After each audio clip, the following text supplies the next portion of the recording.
Está começando mais um programa Chip e hoje eu vou falar de um jogo que eu já deixei muito claro para vocês que eu amo o gênero drama interativo. E se você não teve a oportunidade de jogar, você deveria jogar Until Dawn. O jogo é produzido pela Supermassive Games e, resumidamente, tem um grupo de amigos que foram comemorar o aniversário de morte, isso é muito estranho, o aniversário de morte de duas irmãs de um dos personagens, o Josh, numa cabana abandonada numa cabana que eles têm numa montanha. Beleza, até aí tudo bem.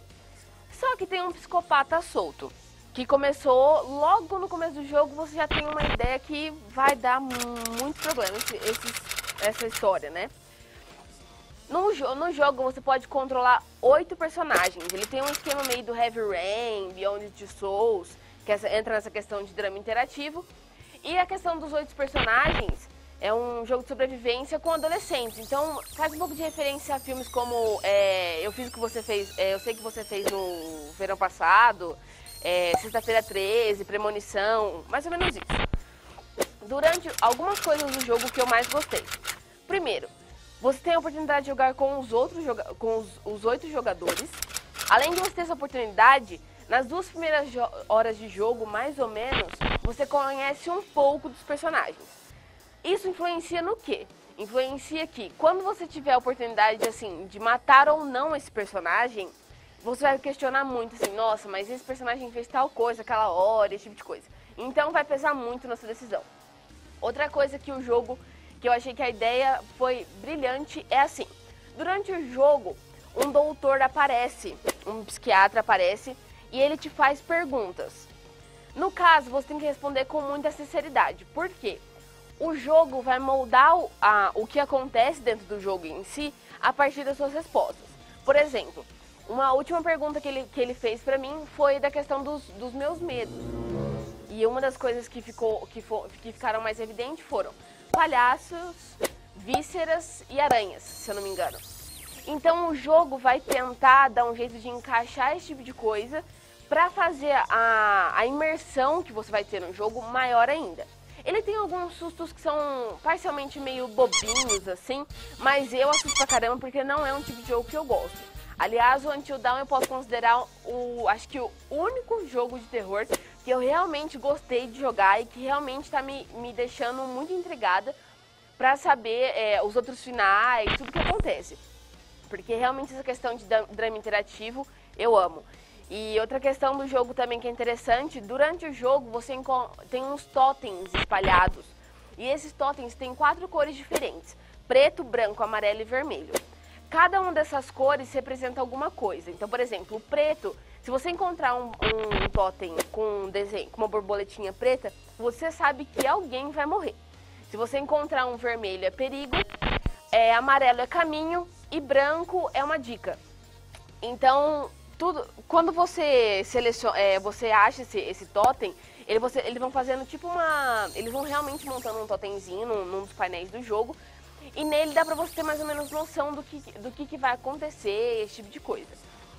Isso foi uma outra coisa que me chamou realmente muita atenção, porque é bonitinho. Não que seja legal, por exemplo, encontrar totem de morte, só que é muito bonitinho o jeito que eles colocam os totemzinhos e tudo mais. Outra coisa que eu gostei bastante, assim, que eu acho que não são todos os jogos, agora acontece mais, é a questão do jogo ser todo dublado. É realmente muito bom, porque às vezes tem que ficar perdendo tempo lendo legenda, e você não presta atenção em tudo, isso pode deixar o jogo um pouco cansativo. E a questão também dos jogadores que você joga, ao mesmo tempo você pega um amor muito grande por eles, mas também pega um ódio gigantesco. Tem jogador que realmente é insuportável, que você fala assim, nossa, eu vou deixar na mão do psicopata mesmo, porque é péssimo, péssimo, péssimo. Mas, resumidamente, o jogo é isso. Eu gostei muito de jogar, muito mesmo. Então, acho que se você tem susto, medo de levar susto, essas coisas assim, não tem problema, porque não são sustos daquele tipo assim, nossa, meu Deus, vou quase ter um piripaque aqui. Mas é que realmente ele dá uns sustinhos meio bobinhos, assim, que você vai assustar de qualquer jeito. A intenção do jogo é ser suspense e terror ao mesmo tempo. Bom, gente, eu espero que vocês tenham gostado da dica E agora chegou a hora da dica de quadrinho com o Jefferson. Vai lá! Salve, salve, Mari! Hoje a dica de quadrinhos é essa belezinha aqui, ó.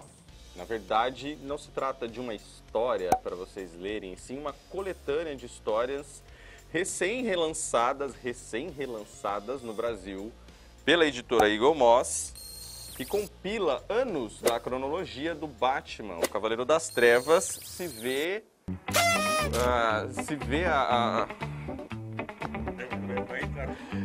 o Cavaleiro das Trevas se vê às voltas com um inimigo do qual ele não pode combater.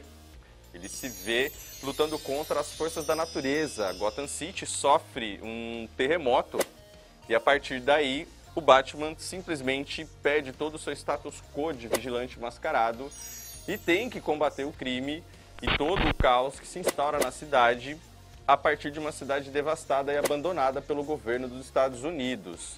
Essa história, ela é canônica no universo do Homem-Morcego, pois tomou aí em torno de 4 anos da cronologia de histórias do Batman.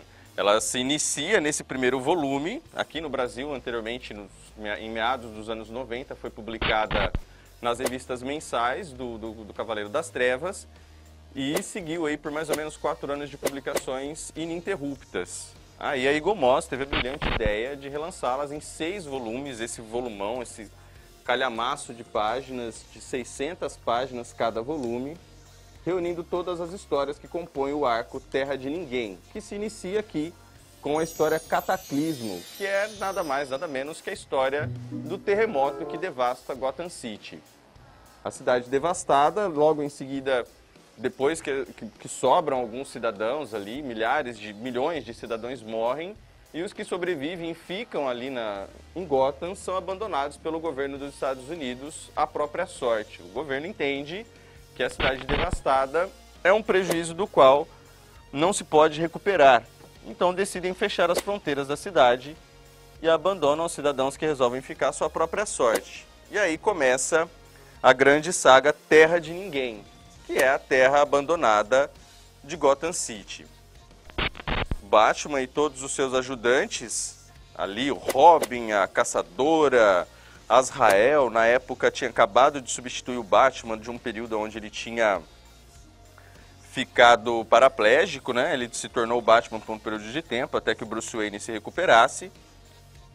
Eles ficam tentando pôr ordem em Gotham City, enquanto se decide por aí, entre as decisões do governo, se reconstrói ou não a cidade. Os vilões saqueiam toda a cidade e criam zonas, né? Então o Coringa tem uma área que é dominada por ele, a Era Venenosa tem uma área que é o parque da cidade, que é totalmente dominado por ela, e os outros vilões vão seguindo o mesmo caminho, assim como a polícia de Gotham City também começa a setorizar a cidade. O Batman, sem ter prédios para se balançar e nem ruas para correr a milhões de quilômetros por hora com seu incrível Batmóvel, resolve fazer a mesma coisa e começa a mapear a cidade e criar zonas de segurança onde ninguém pode ferir a ordem que ele estabelece junto aos cidadãos que vão aos poucos aderindo à disciplina e à ordem impostas pelo Homem-Morcego.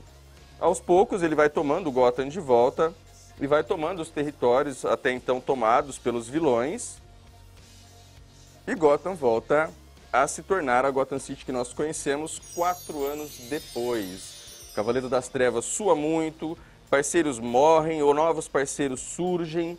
É uma história densa, é dramática, micro-histórias são contadas o tempo todo, novos heróis surgem. A gente tem o surgimento de uma nova Batgirl, porque a Batgirl original, que é a Bárbara Gordon, a filha do comissário Gordon, estava até então paraplégica e atuava como a Oráculo, né, que era um tipo de conselheira cibernética que dava as informações para que os vigilantes atuassem contra o crime organizado. Ela não podia mais combater o crime e enfiar a mão na cara dos vilões. Então aí surge uma nova e misteriosa Batgirl, que mais pra frente tem toda a sua história contada e tem um desenrolar deveras interessante. Por que eu trouxe essa história para vocês na dica de quadrinhos de hoje? Primeiro porque esses volumes foram lançados, na verdade, o ano passado, ao preço exorbitante de 90 dias. Hoje E agora está sendo relançado novamente, porque ficou encalhado nas prateleiras, a bagatela de R$ 49,90. Está de graça, gente. Vocês encontram isso nas bancas. Corre lá buscar, R$ 250 vocês vão levar essa preciosidade para ter lá estampado na sua casa. E ainda tem uma lombada que completa com a Gotham City devastada. É uma história muito legal, é envolvente. São muitos personagens para vocês conhecerem, serem apresentados e relembrados e ainda se familiarizar ainda mais com o universo do Homem-Morcego, que é um universo rico e vasto por si só. Logo depois que termina a Terra de Ninguém, isso quase 4 anos depois, eu já falei isso, mas eu vou repetir, vem ali uma reviravolta, eu não vou dar spoiler, eu ia falar que o Lex Luthor vem e reconstrói a cidade e logo depois ele se torna o presidente dos Estados Unidos, mas eu creio que um pouquinho de pesquisa, logo após a leitura, vai trazer essa pérola para vocês e vai aumentar, assim, o seu conhecimento sobre os super-heróis. E sobre o grandiosíssimo Batman, o Homem-Morcego. Essa foi a dica de quadrinhos de hoje. A gente volta numa próxima edição com mais alguma dica preciosa de quadrinhos. Eu vou ali escolher na minha estante cheia de pérolas. E logo mais vocês conferem nas próximas edições do Chip. É isso, Mário. Obrigado.